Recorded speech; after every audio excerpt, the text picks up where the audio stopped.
Morning Watch. And the Morning Watch is brought to you today by Educom, Cooperative Credit Union. Educom does it again with the mega car loan sale. 100% financing, interest rate of 6.95% and up to 10 years to repay. Hurry now and visit any of our 9 branches. Call Educom at 876-926-6973 or WhatsApp 876-559-7575 for more info. Educom Cooperative Credit Union Limited. Value through service. Listeners to Love 101 FM are advised that the views and opinions expressed in this program are not necessarily those of Love 101 FM.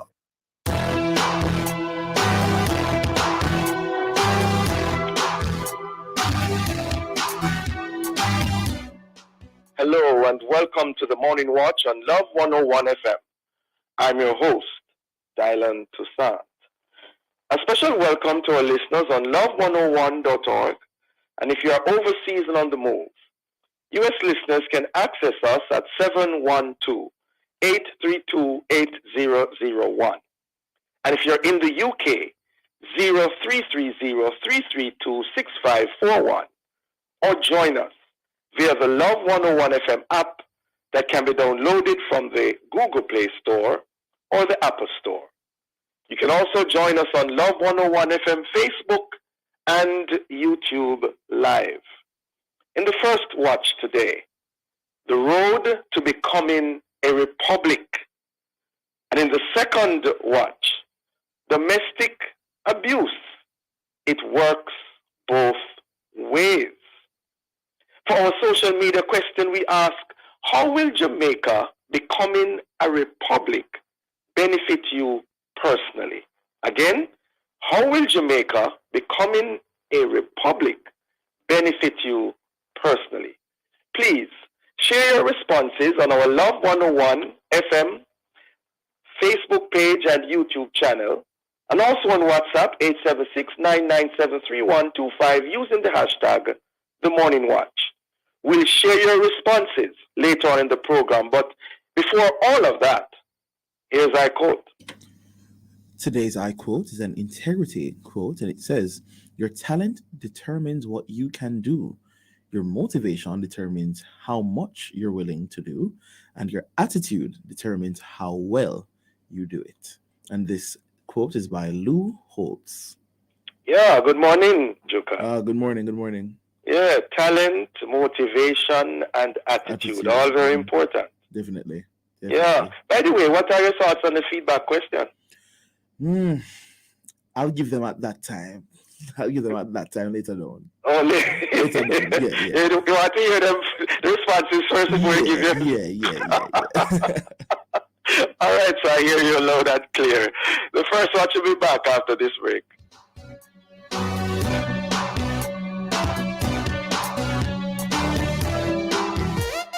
Educom does it again with the mega car loan sale.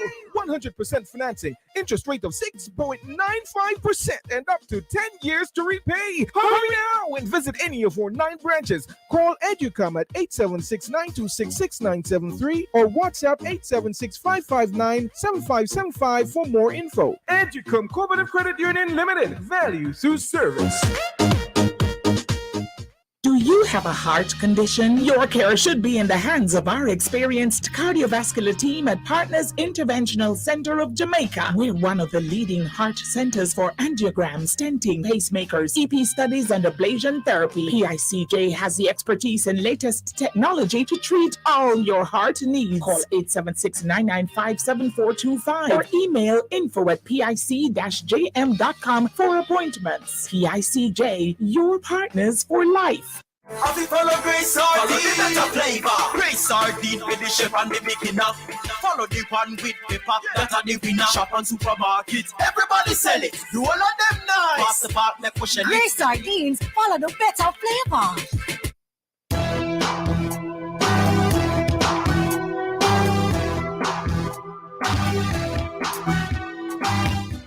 Welcome back to the Morning Watch. Thanks for staying with us. I'm your host, Dylan Toussaint. Jamaica is on the road to becoming a republic. And this administration says it's determined to see it happen. How does it happen? And what does it mean, really, to become a republic? What is the actual step-by-step process? What will Jamaicans be expected to do? And what should we expect of our leaders? Well, to answer these and other questions, we have joining us so far Professor Ann Bailey, history professor at the State of University of New York. She's also a researcher, a writer, and a speaker. Good morning to you, Professor Bailey. Good morning. Good morning, Reverend Yes, Toussaint. great to How have are you you? with us. Thanks for joining us this morning. Thank you for having me. Yes, we're also hoping to have another guest. We're trying to make the connection as best as possible, soon as possible. Now, in the meantime, Prof, can you tell us what really is a republic and how will it be different from what we now have in Jamaica? Well, I think the most important aspect of the Republic, especially for the general public to understand, is that we would be moving from a place where right now, technically, the King of England, formerly the Queen of England, but now the King Charles III is our head of state. Mm-hmm.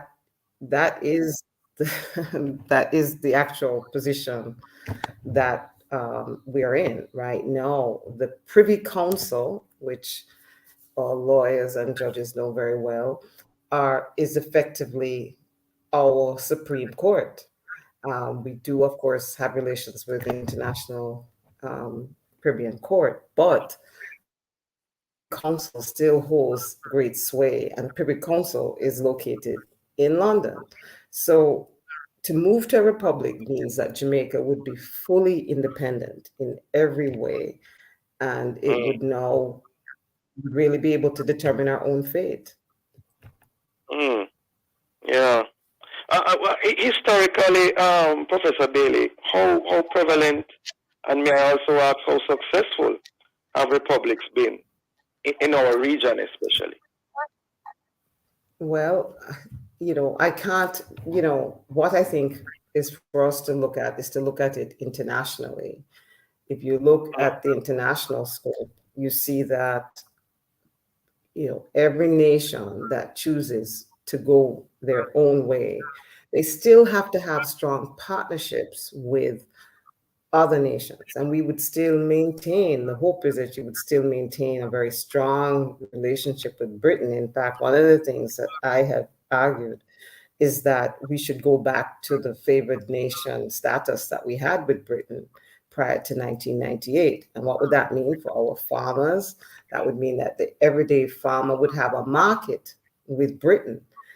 That is something that we could really look at them across the table and say, we really would like, equal access. We'd like access to that market so that we're not swimming in the international market without a paddle. And I think those are things that we can request as two partners across the table. So I don't want anyone to think that being a republic means that you're cutting off ties with Britain or the US or anybody else. No, you're in fact establishing deeper and stronger relationships with these various countries, and hopefully as equals, not in a dependent relationship. Hello? Professor Yes. Bailey? Yes, I'm here. Professor Bailey? Yes, I'm here. Can you hear me? Yes, right. So I noticed, I asked about the region, but you pivoted internationally. Is it that within our region, there are not many such examples? It's really, for me, it's not so much about this. It's like, what is really important about what being a republic is, to me, has to do with the historical piece. And the fact that in 1962, we got our independence from Britain, but with a caveat, and with a huge caveat. And it still is something that is very present in our day-to-day society. I'm an expert on the history of slavery and the slave trade.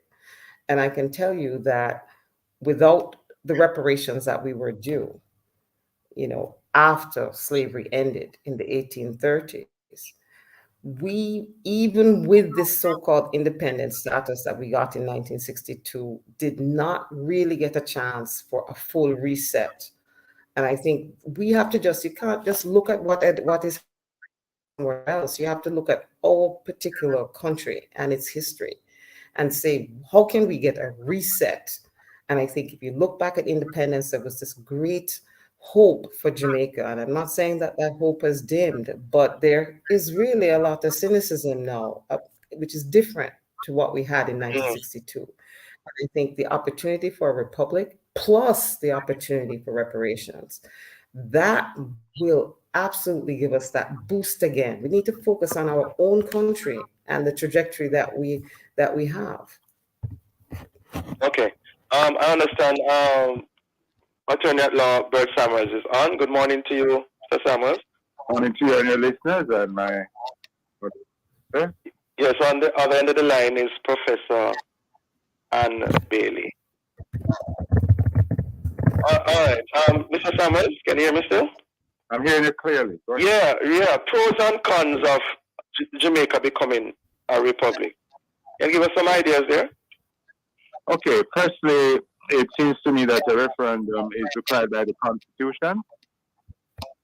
And in the absence of public education, even if we get that one simple majority, it could show that there is one, apathy about the issue, and secondly, a lack of overwhelming support to get rid of what we should have gotten rid of from 1838.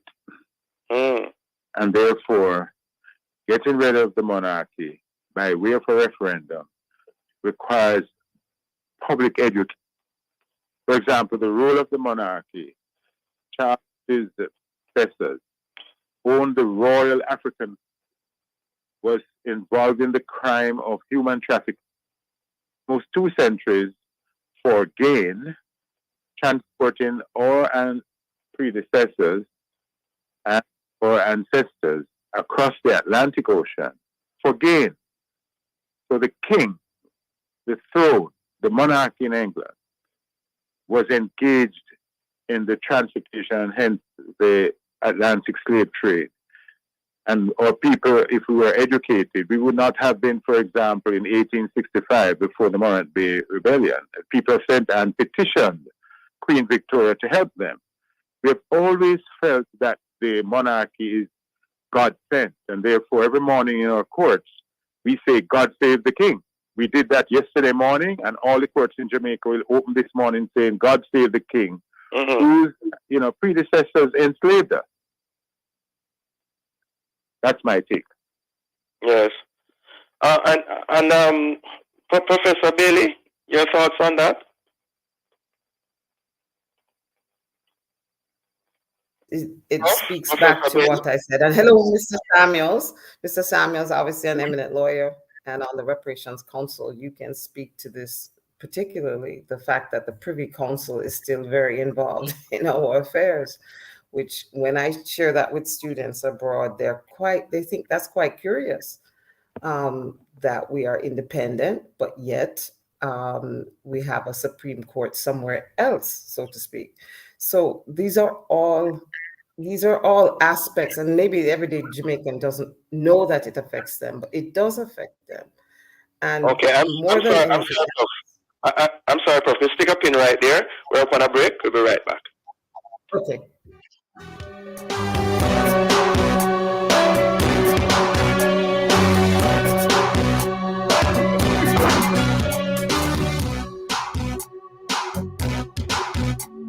Play your part in helping us become rock solid and ready. For more information on the National Natural Disaster Risk Financing Policy, visit mof.gov.jm. The time by the Ministry of Finance and the Public Service is 7:15.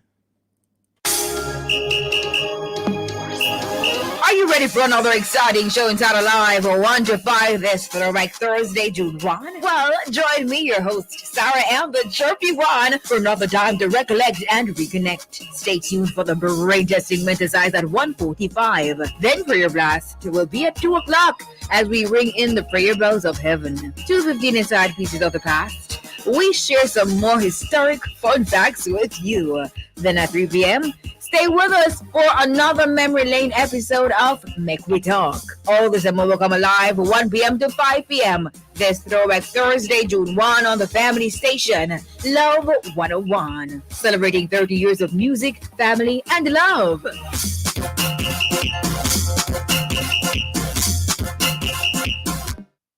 Sharing the experience at Fontana Pharmacy. We have a wide variety of items in store just for you. Fill your prescriptions while you shop. And senior citizens enjoy 10% off. Shop household, cosmetics, toys, and many other departments. We also offer curbside pickup and delivery. Visit our website at fontanapharmacy.com. Fontana Pharmacy, where it's all good inside. Breast cancer is real. Cervical cancer is real. Heart attack and stroke are real. And so are pregnancy complications. As a woman, if you are hit with one of these critical illnesses or complications, your whole life can be turned upside down. Total Woman Insurance Plan gives you real insurance protection for up to 15 major critical illnesses, life insurance, and other benefits, including free cancer screening. Get serious about your coverage. Get real protection with Total Woman Insurance Plan from Sagicor Life. We've been through hills and valleys and the was rocking, but the Lord stayed with us for sure. And every time we thought it was over, the Lord gave us cover and He defeated our foes. But looking back, we now can say the Lord has helped us on His way. And now we're celebrating 30 years of music and family. 30 years of love. We're celebrating 30 years of music and family. 30 years of love. We're celebrating 30 years of love. We're celebrating 30 years of love. Stations, spreading love to the nation, through the faces of love far and near. The memories of reaching out to listeners all about it. It's spreading smiles everywhere. So looking back to the old say, the Lord has helped us all His way. And now we're celebrating 30 years of music and family. 30 years of love. We're celebrating 30 years of music and family. 30 years of love. We're celebrating 30 years of love. We're celebrating 30 years of love. We're celebrating 30 years of love. We're celebrating 30 years of love. We're celebrating 30 years of love. We're celebrating 30 years of love. Years of love.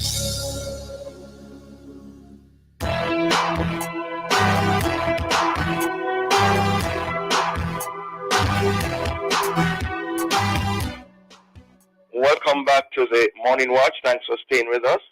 I'm your host, Dylan Toussaint, and in this, the first watch, we are examining the road to becoming a republic. In so doing, we have online Professor Ann Bailey, history professor, researcher, writer, and speaker, and also Mr. Bert Samuels, attorney at law. Before the break, Professor Bailey, you were giving us your thoughts.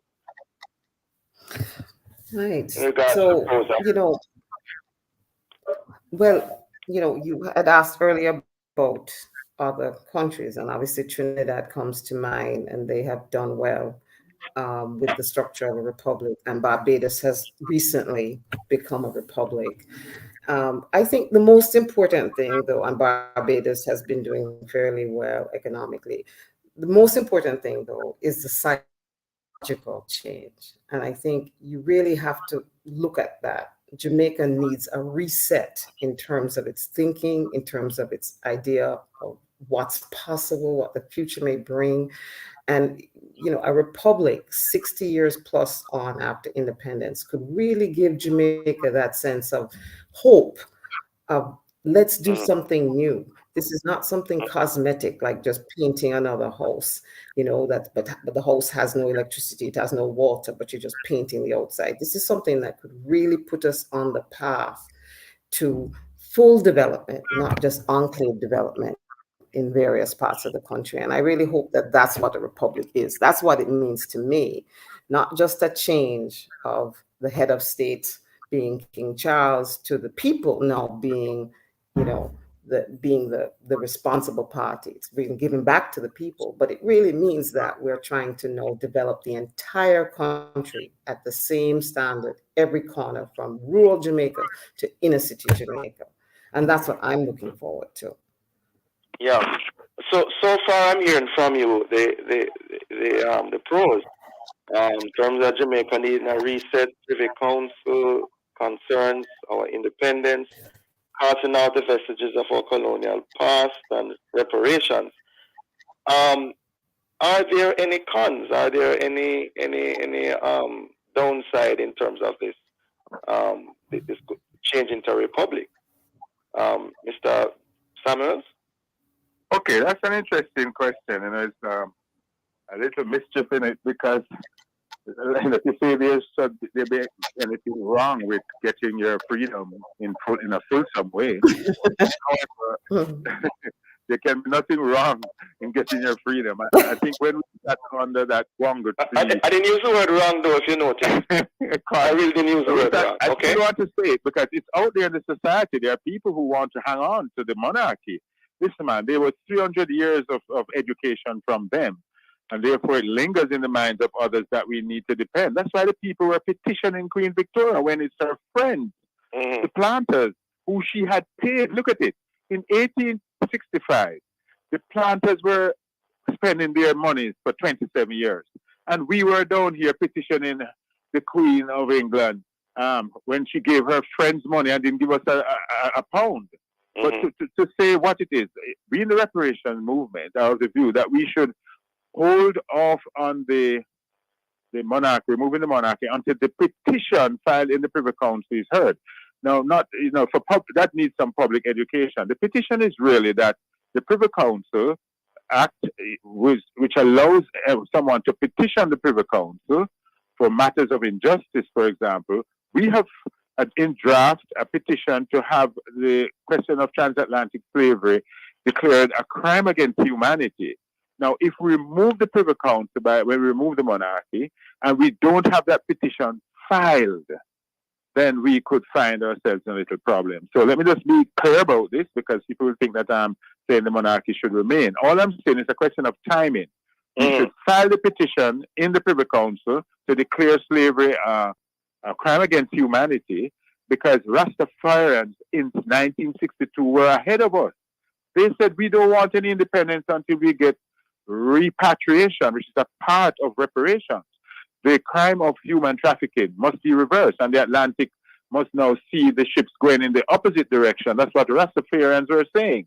And they said it was wrong for us to think that we get this false label called independence, so that England could walk away from us in our poverty. They were ahead of us in their thinking. So similarly, we should not remove the monarchy and the Privy Council until we file the petition in that court and let them hear and argue for the Privy Council, or the children of enslaved people argue for the declaration of crime against humanity. That would properly set the question of the International Court of Justice to deal with the question of reparations. Yeah, certainly, though it's not a panacea. Professor Bailey, United States is a republic, is it not? Yes. Right. And I are there not concerns even in the U.S. in terms of its how things are run there, politically, People speak of all kinds of concerns, the way the government, the Senate versus the House, all kind of hiccups, all kinds of things happening to stop, debt, and all kind of things happening in that republic. And when you compare that vis-a-vis Britain, how does that square? That's a good question. First of all, I do agree with Mr. Samuels. That's a really good question. If there's any downsides, I'm going to answer what you've asked me as well. But if I may just say a quick thing about what you asked, that the two downsides, in my view, would be if we make it a cosmetic change and we don't use it as a reset to attack the basic issues that we have: water, electricity, roads, full employment. I mean, nuts and bolts issues, not enclave development in Kingston, Ocho Rios, and Montego Bay. If we don't use the new structure to fully develop the island so that we can be truly, as we say in Jamaica, bossy about what we are doing and what we have done, then it would really have been in vain. The other thing I think would be a downside if we did not use some of the great resources that we have. Our churches, I have to say, I am newly a part of a group called the Caribbean Reparations Action Forum, the Churches Reparations Action Forum, which is a church group that is pushing for reparations. A couple of their members are already a part of the Reparations Council of Jamaica. And they are such a unique group because that is a resource in Jamaica that is underutilized, in my view. And they could be so helpful in this process of repair, or what I call the age of repair. They could be so incredibly helpful, as could other stakeholders. But that would be the shame, is if you change the structure of Jamaica, but you don't utilize these stakeholders to great effect. The way forward, what are some of the steps, Mr. Samuels, in the coming republic that we need to look into carefully? Yeah, we must have massive public education. Yeah, as I say, I'm an attorney. We go to court in the mornings, and the police is still shouting, "God save the Queen." And so-called educated lawyers bow their heads and don't feel any way about it. It revolts me. It sickens me every time I hear that. Can you imagine 200 years hence, the blood descendants of Hitler is being praised by the Jews? What's the difference? We need public education to understand the role of the monarchy, the fact that they felt that we were lesser than animals and gave their friends £20 million because they were losing us as their property. Whenever we have that public education in the society, we would have a referendum that would give over 90% support with 90% of potential voters. That's what I'd like to see. A tide, an avalanche of people coming out to get rid of this albatross around our necks and move into true freedom with reparations being paid to us. All right, so public education. Anything else quickly, Mr. Bailey? Mr. Samuel, sorry. No, Mr. Samuels is right. We need a massive public education program. And if a republic is a government of the people, for the people, by the people have to be very involved, and they have rights, but they have also responsibilities. And so my hope is that everyone who is listening will see themselves as a part of this process. It's not just for the legal field. It's not just for the politicians. In fact, I hope they will put country over party, that this will be a non-partisan or bipartisan effort really to restore Jamaica to greatness, I think, which is all possible and within the realm of possibility with this new reset. Great. Thank you very much, Professor Ann Bailey and Mr. Bert Samuels, for joining us as we looked at the whole matter of Jamaica becoming a republic. Have a productive and safe day. Thank you. Listeners, the Morning Watch will return in just a moment. JN Bank Small Business Loans. Tell us your business and let's turn your ambitions into reality. The time by JN Bank Small Business Loans is 7:30. Educim does it again with the mega car loan sale. 100% financing, interest rate of 6.95% and up to 10 years to repay. Hurry now and visit any of our 9 branches. Call Educom at 876-926-6973 or WhatsApp 876-559-7575 for more info. Educom Cooperative Credit Union Limited. Value through service. Simplified customer due diligence is part of each financial institution's Know Your Customer process. As part of Simplified CDD, the information required includes a valid ID, tax registration number, and source of funds. This financial literacy tip was brought to you by Bank of Jamaica, building an inclusive economy. You work hard to make Jamaica a first-class destination. Isn't it time you receive the 5-star benefit? Retire smarter with the Tourism Workers Pension Scheme, a portable plan that also provides your family with financial security in case of your untimely death. It's easy, affordable, and accessible online. Retire and relax with the Tourism Workers Pension Scheme. Visit twps.myguardiangroup.com or call 876-927-4105. Guardian Life. Live secure. Live easy.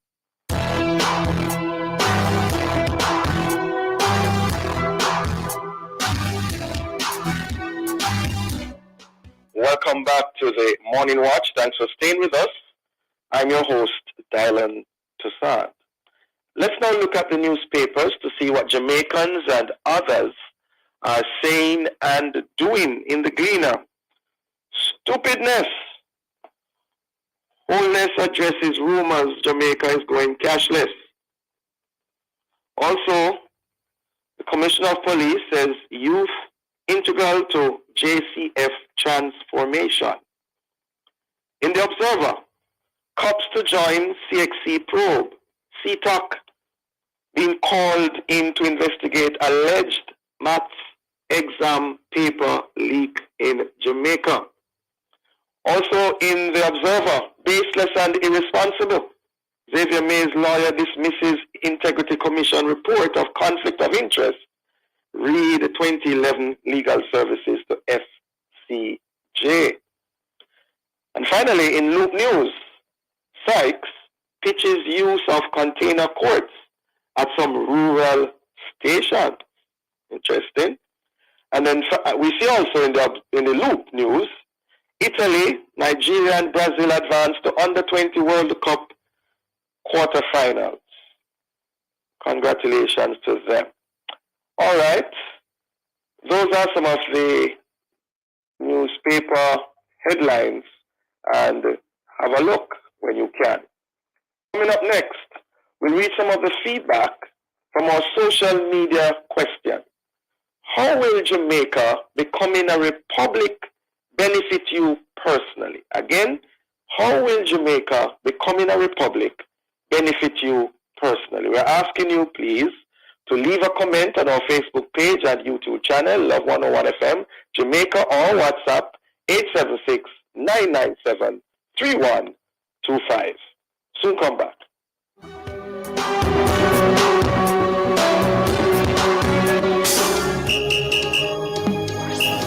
Are you ready for another exciting show inside Alive or 1 to 5 this Throwback Thursday, June 1? Well, join me, your host, Sarah and the Chirpy One, for another time to recollect and reconnect. Stay tuned for the brain-testing exercise at 1:45. Then Prayer Blast will be at 2 o'clock as we ring in the prayer bells of heaven. 2:15 inside Pieces of the Past. We share some more historic fun facts with you. Then at 3 p.m., stay with us for another Memory Lane episode of Make We Talk. All this and more will come alive 1 p.m. to 5 p.m. This Throwback Thursday, June 1 on the family station, Love 101. Celebrating 30 years of music, family, and love.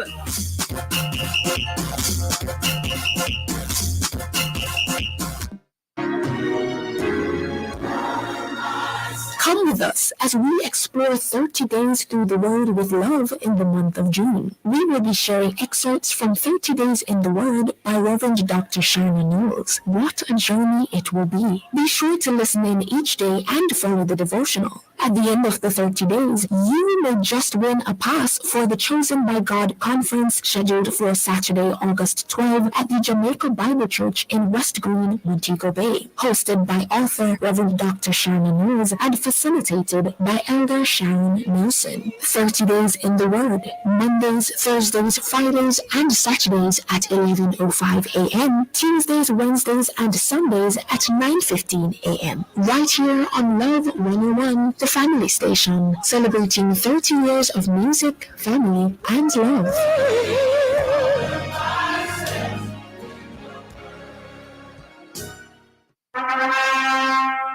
Join us this Thursday, June 1 at 5:30 p.m. on the truly marvelous program To Have and to Hold as we have conversations with the newly wedded couple, Recalia and Philip Somers, as they talk about what life is like being newlyweds. Right here on the family station, Love 101, celebrating 30 years of music, family, and love.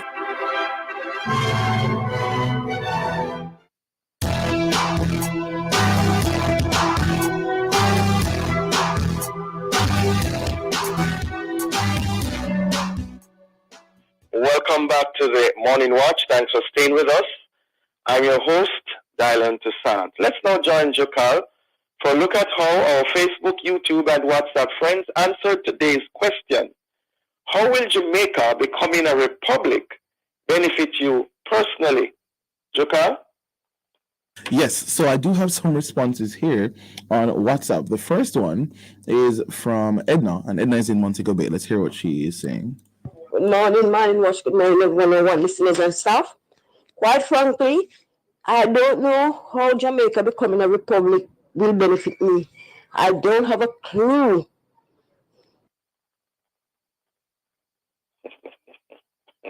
And that's the end of that one from Edna. This one is from Phyllis, and Phyllis is in St. Thomas. Good morning, good morning. For us, become a republic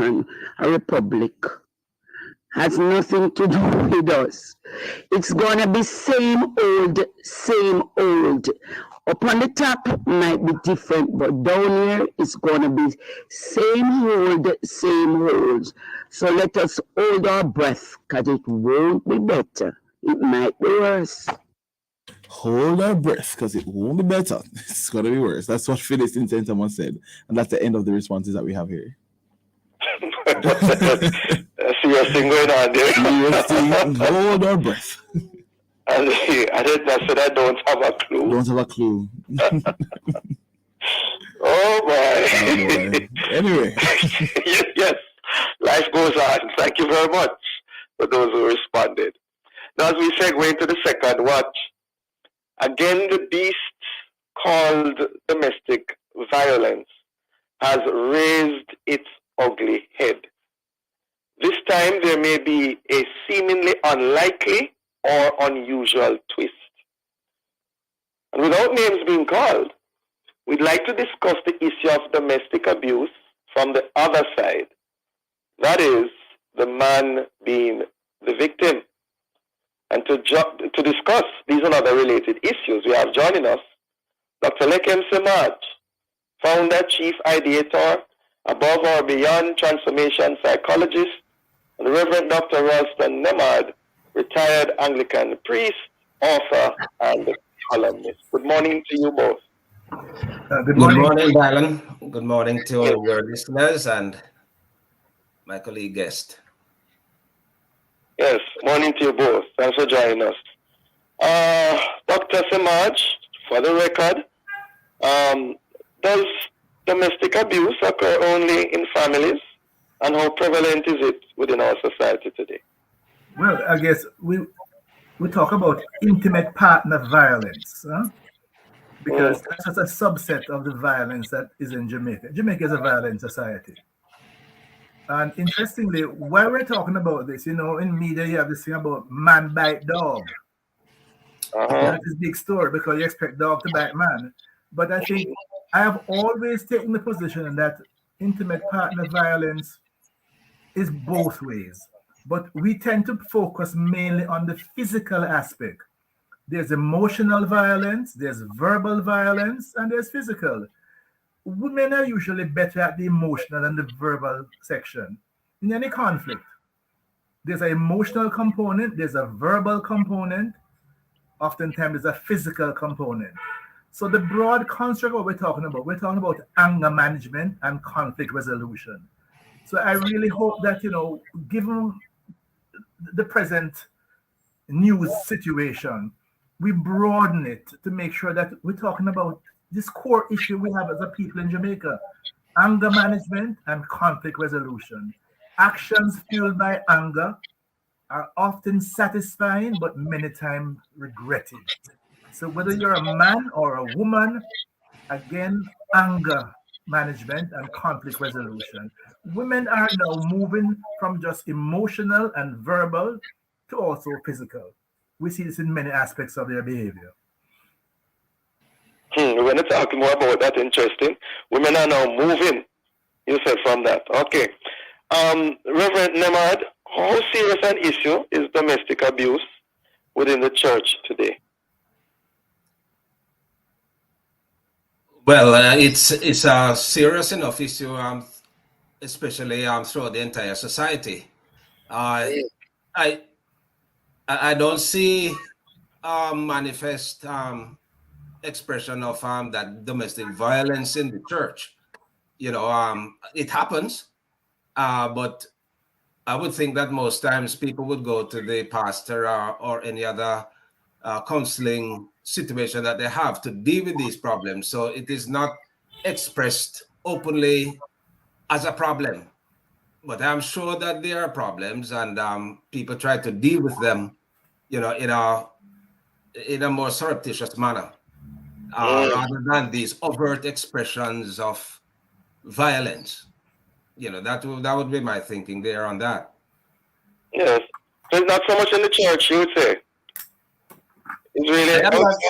I have not seen any statistics to really establish whether any study that has been done to really establish that it is a serious problem in the church. But if there was, if it was a serious problem, you can bet that it would be manifesting itself more, because this is not something that can be hidden. But what I'm saying is that people tend to deal with these disputes that may arise among themselves with their pastors or other counseling mechanisms. So by the time it really gets to perhaps a violent kind of display, it might have become muted or probably dealt with. But I suspect that it is pretty much a problem, among, church people are not exempt from this. Yes. We're nearing the break, but gentlemen, we are hearing increasingly of not just men abusing women, but of women abusing men. And I think killing took place this week that has seemingly highlighted that possibility. And earlier on, Dr. Semaj, you mentioned that women are now moving to the more physical aspects of abuse. What are the main causes, consequences, and challenges associated with such a development? First with you, Dr. Semaj, and then Reverend Nembhard. The issue of conflict resolution is something that we really haven't done a good job of this in Jamaica.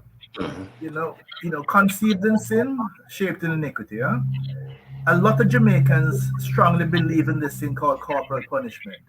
Corporal punishment, I've always said, it sets the tone for how we behave. When a child is subjected to corporal punishment, they learn 4 things. 1, you can hit someone if they upset you. You can hit someone if they disappoint you.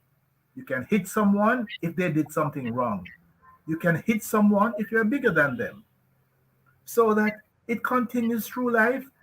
Given that men tend to be more muscular, more physical than women, so then women will resort more to the verbal aspect and the emotional aspect. But now women are going to gym too and getting fit and getting brave and getting their firearm license and so on. So I'm not surprised that people will now become even more at the physical level. But we must... Fix it up in right there up on a break. We'll be right back.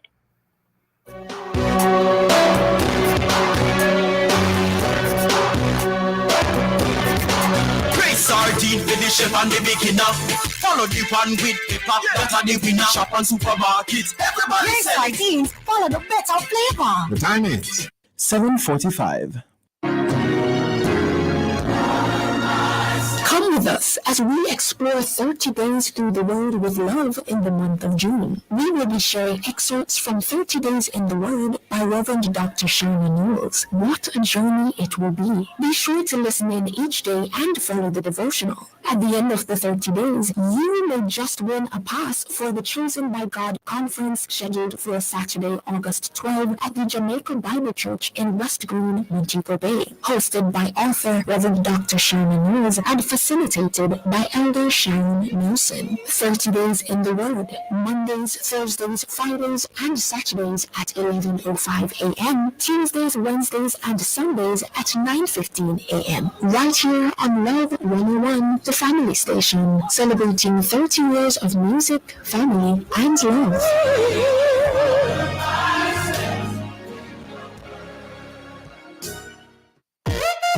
Leahcim does it again with the mega car loan sale.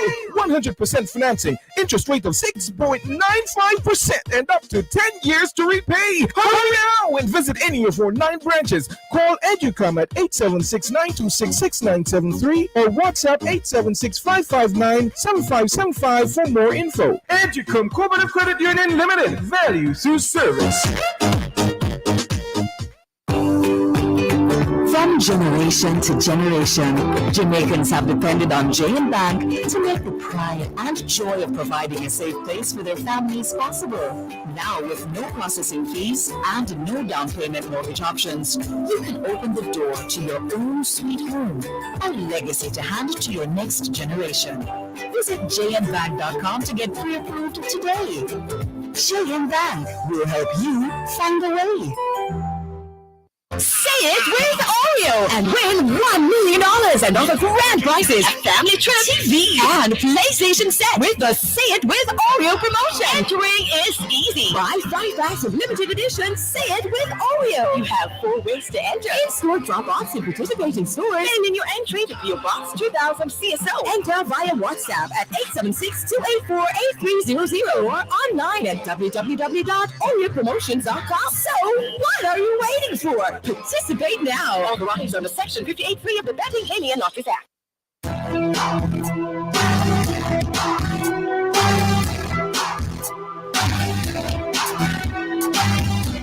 Well, welcome back to the Morning Watch. Thanks for staying with us. I'm your host, Dylan Toussaint. We're having another interesting discussion in terms of this whole matter of domestic abuse.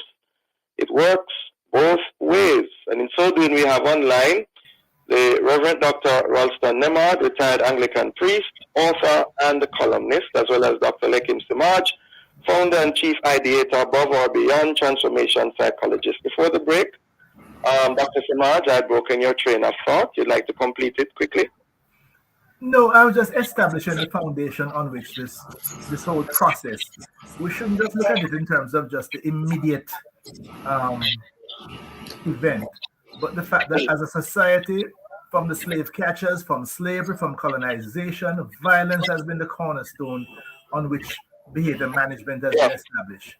Yeah, emotional violence, verbal, physical. Yeah, before bringing back in Reverend Dr. Nembhard, you had said, I believe, Dr. Semaj, you had mentioned about corporal punishment. Yes. Our foreparents seem to have used corporal punishment more often than today. Yet one does not get the impression that there was more domestic abuse in those days. Interesting thing that the corporal punishment impact goes 2 directions. My mother was a arch proponent of corporal punishment, to the level of being a terrorist, I would say. But the result of it, I have never hit my children.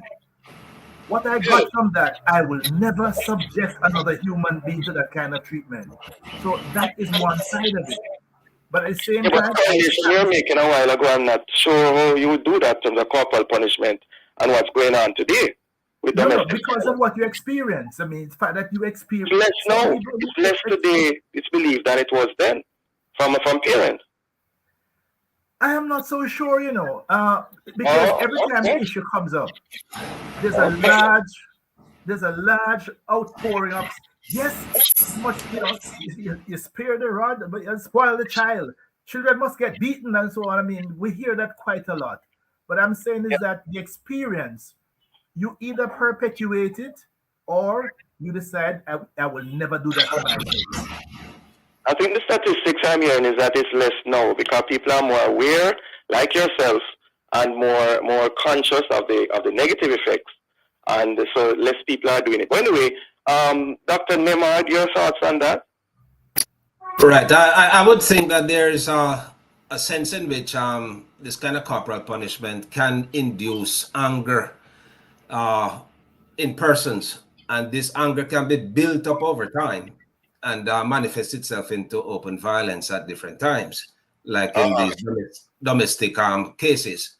But I don't know the extent to which that is the case. But what I would want to think is that, especially in the case that we're talking about there in Mandeville, this is not something that just happened overnight.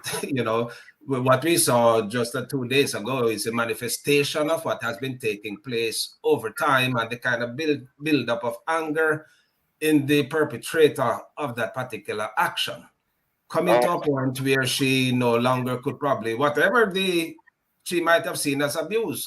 We don't know what was happening in the relationship, but there could have been a number of things that she, in owning her own pain, came to a position that I cannot take it anymore. And when the young man said to her that he's going to be leaving, that was the cap of her emotional anger.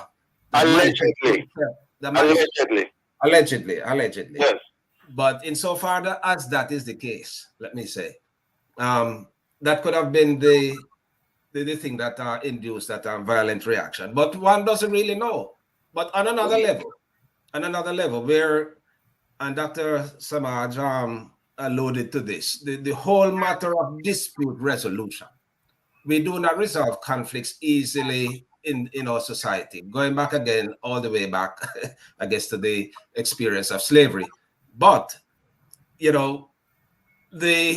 what I find in the churches, if I should go there particularly, is that there is we do not make dispute resolutions an integral part of our premarital counseling exercise. Mm-hmm. And I think that is critical. We talk about money and we talk glibly about sex, and I don't think that even comes up too readily in the church discussion in premarital counseling. So we don't help individuals. And there are times when you can see the red flag, go up on some relationship because there have been problems. But people tend, they have come to be married already. When people come to you to be married, they're already sending out invitations. They've already sent out invitations. So by the time they come to you, it's a fait accompli.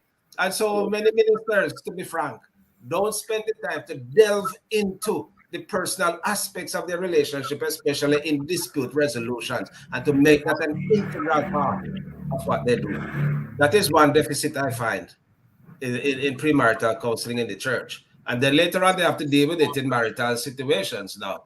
And even then, I am afraid that perhaps many ministers are not trained in the whole matter of dispute resolutions. Interesting points as well. Dr. Semaj, I think it was yesterday I heard a local sociologist, outstanding sociologist in Jamaica, expressing some findings, both locally and internationally, that 40% of domestic violence cases are initiated by women. If that is so, what does that say? If that is the present reality, what is that saying about our society, and why is that so? Dr. Semaj. We lost you briefly a while ago. I didn't hear what your comment.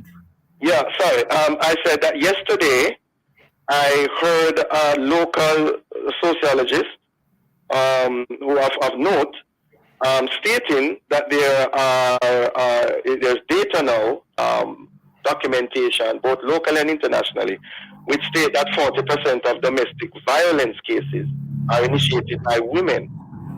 If that is so, what is that saying? It is saying that what I mentioned earlier, that women are fighting back, literally and figuratively. Whereas before that, if they would accept, if they would take, if they would just work with it, but they're becoming more assertive in so many different areas. So that it makes it even necessary now, more necessary. This is about conflict resolution. And what Nembhard mentioned, I too, when I'm asked to involve in premarital issue, my favorite Jamaican proverb to use, is that before you're married, open two eye. After you're married, shut one. Yes. Which means what? What's that?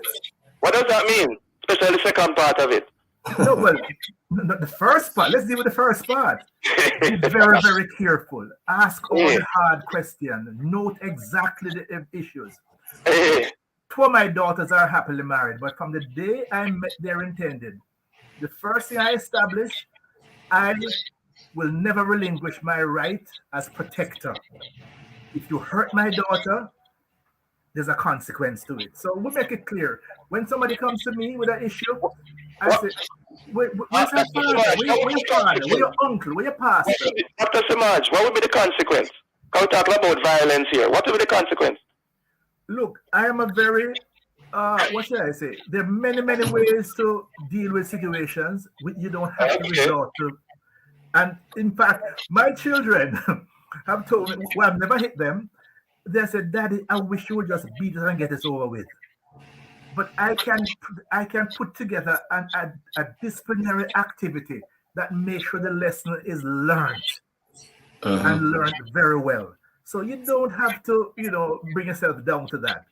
But shut one, I mean that you see little things. Don't pick up on every little thing. Don't follow up on the little things. Sometimes, oftentimes I see situations where your partner is angry and want a discussion right now. Let's not deal with it right now. I said, no, we cannot resolve something at the same level that it was created. You can't resolve something in anger. So I'd be the one in the room that says, listen, no. Let us bring the temperature down before we attempt to touch it. Huh? So shut one eye. Yeah.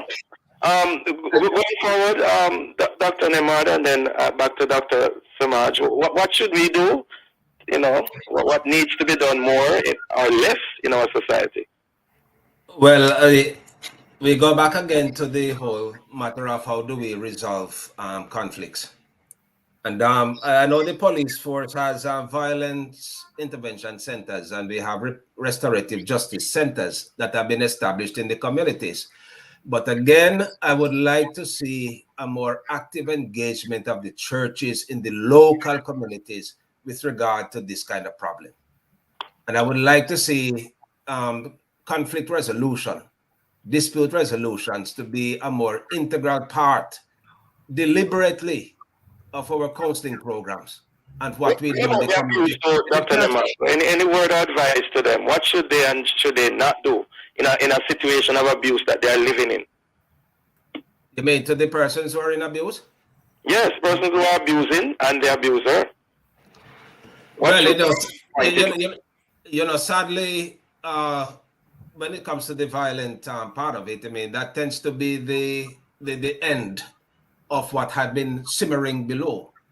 And what we have to do is to try to engage. And this again is where the church comes in, because the church is best placed in the community for people to come to them and to talk over these difficulties before they become manifested in violent outcomes. And I think that what individuals need to do is to recognize the particular situation that they are in, being able to, develop the habit of swallowing spit and know when you back off. What Dr. Semaj said there. Shut in one eye. All right, Dr. Semaj, half a minute, Dr. Semaj. Get help. Start with a close family member, your pastor, relative. Get help. But if you believe you have to leave, you don't telephone it, you don't telegraph it. Right. Immediately. I've known of a number of persons who have left marriages with just their handbag and their passport in there. Thank you, gentlemen. Interesting discussion. Have a productive and safe day. Thank you, and for you too. Thank you. Thank you, listeners, for being with us. For information or to get copies of this program, call our production department at 876-968-959627. This has been The Morning Watch. Thanks to our producer, Kathy Gale, and our guest. Please join Mr. Stokely Marshall next week as he continues to look at the issues of the day.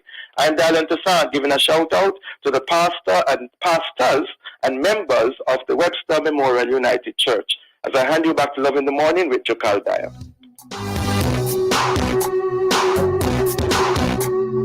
Your future a favor. Start planning your retirement early with the JN Individual Retirement Scheme. Contact the JN Life Insurance agent today. The time is 8 a.m. and you are now invited to listen